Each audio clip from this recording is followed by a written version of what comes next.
Mi amor te lo entregué como una rosa roja entre mis manos. Mi amor te lo entregué como una flor azul hecha de llanto. Entre mis noches fue dulzura renovada en tus brazos, y en mis mañanas fue... En última instancia nacional, todas las resoluciones que han sido denegadas por el Poder Judicial en materia de reclamaciones de derechos fundamentales. Correcto. Doctora, ¿qué opinión le merece en su calidad de catedrática universitaria, de experta en derecho constitucional, la actitud del señor ministro de Justicia, Aurelio Pastor Valdivieso, en el sentido de pedir a nombre del gabinete que se retire, ¿no? Que releven del cargo, que lo saquen, hay que ser claro, que lo voten al juez Barreto, que estaba viendo el caso de los Petroaudios, porque tomó tal decisión? ¿Qué le merece esa postura del ministro, que realmente para algunos es un tema ya de broma, y otros nos pinta como republiqueta, y otros dicen que demuestra la inoperancia jurídica de este personaje, y otros que dicen que solamente es una pose política del presidente Alan García? ¿Cuál es la impresión de la jurista? Bueno, mire, en principio ese es un tema altamente sensible, ¿eh? El Poder Ejecutivo tiene que tener un gran cuidado de respetar la autonomía de los poderes, y mucho más del Poder Judicial, que tiene en sus manos, en el caso de este doctor Barreto, que es un juez probo que por muchos años ha sido elegido para ser ad hoc en casos de corrupción. Es un juez a quien yo también conozco, es más o menos de mi generación, siempre ha actuado con total honestidad. El Poder Ejecutivo y el Poder Judicial son poderes públicos autónomos.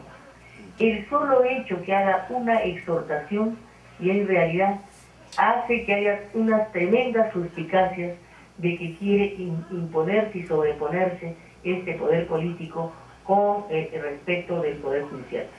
Por el solo hecho de estar provocando malicia, interpretaciones tendenciosas de parte de la opinión pública, ni siquiera debe haberse tocado el tema. Así es. En todo caso, que el Poder Judicial resuelva si hay o no acierto. Tenemos la OCMA, tenemos el Consejo Nacional de la Magistratura, para que evalúe la conducta de este juez, si es una conducta que con sus resoluciones está demostrando estar alejado de la realidad y de la ley y de la justicia. Bueno, existen los órganos competentes, en todo caso ha debido recurrir como denunciante ante la OCMA, ante el Consejo Nacional, siguiendo el procedimiento de ley, y evitar exhortaciones públicas que más parecen invasión de poder. Exactamente, doctora. El otro tema de la renovación por mitades.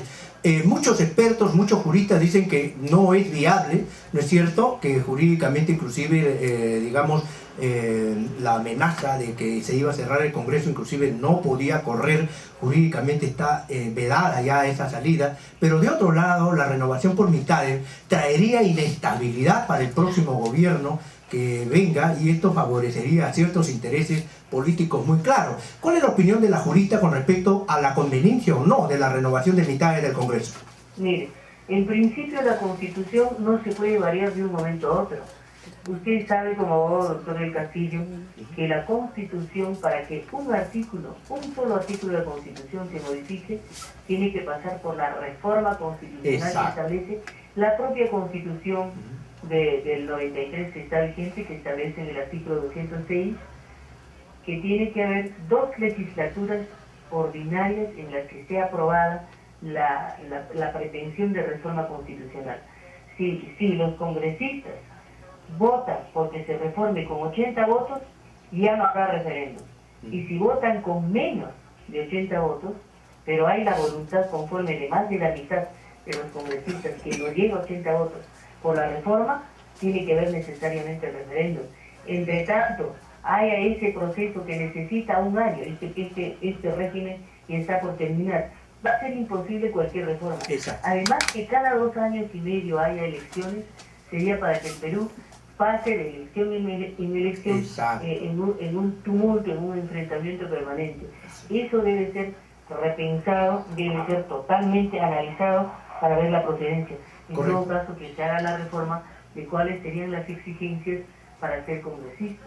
Pero yo entiendo que debiera haber las 2 cámaras.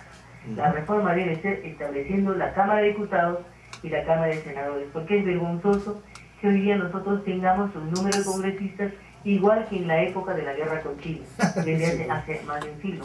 Y eso no es posible. Correcto. La democracia tiene que tener representantes del pueblo en el poder.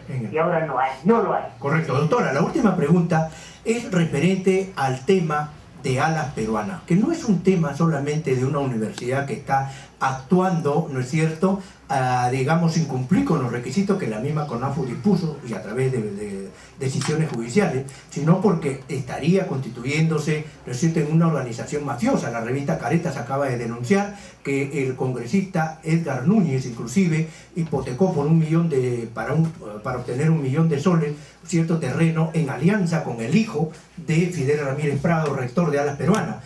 Pero el tema es, doctora Aurea, y la pregunta es, ¿cuánto daño nos vienen haciendo esas universidades, ¿no es cierto?, de cartón y de hule, que tienen profesores que, digamos, no están calificados, que tienen, digamos, facultades de derecho no calificadas, y que esto está causando un grave daño, no solamente a la actividad profesional de la abogacía y de otras profesiones, sino también digamos, al desarrollo nacional por la deficiencia en materia de investigación, ciencia y tecnología? ¿Cuál es la opinión de Luz Aurea Sáenz? Mire, respecto de una serie de filiales de las universidades en todas partes del Perú, así es, 400. Eso habría que investigar caso por caso. Así es. ¿Quién ha autorizado esas filiales? Así es. Si es como dice la prensa, por una acción de amparo, esos jueces deben ser investigados. Porque la ley universitaria dice que la distinción del lugar donde se instala una universidad debe ser precisamente por el prestigio de esa universidad en ese lugar. Por ejemplo, la San Antonio de Abad, de Cusco, la San Agustín, de Arequipa, la San Marcos, de Lima, y así sucesivamente. ¿No es cierto? ¿Quién ha autorizado que se abran tantísimas decenas de filiales? ¿Quién lo autorizó? Si es que le autorizan, ¿por qué no lo hacen? ¿Por qué no lo pueden hacer? Lo hacen, pues. Judicialmente se lo han autorizado. Eso debe ser investigado. ¿Quiénes son los personajes en el Poder Judicial que han hecho esa anómala situación? Esa anómala autorización. Ese es el tema. Y tiene la palabra, por supuesto, el Consejo Nacional de la Magistratura, que también necesita de una reforma urgente constitucional para darle mayores potestades de fiscalización, ¿no? Pero sin embargo puede a los jueces selectivamente ubicarlos quiénes son los que han hecho esas autorizaciones. Tanto el Consejo Nacional de la Magistratura como ¿hay regularidad o no hay regularidad en ese amparo que han hecho declarando fundada la apertura de filiales dentro del Perú? Este es un tema que debe minuciosamente investigarse desde el Poder Judicial. Correcto. Muchas gracias, doctora Luz Aurea Sáenz, y siempre su programa estará... A todos los radioescuchas y le agradezco muchísimo, doctor del Castillo. Felicitaciones por su programa. Gracias, gracias. Bien, estimados radioyentes, estuvo con ustedes entonces la doctora Luz Aurea Sáenz Arana, ex decana del Ilustre Colegio de Abogados de Lima y también es contralora.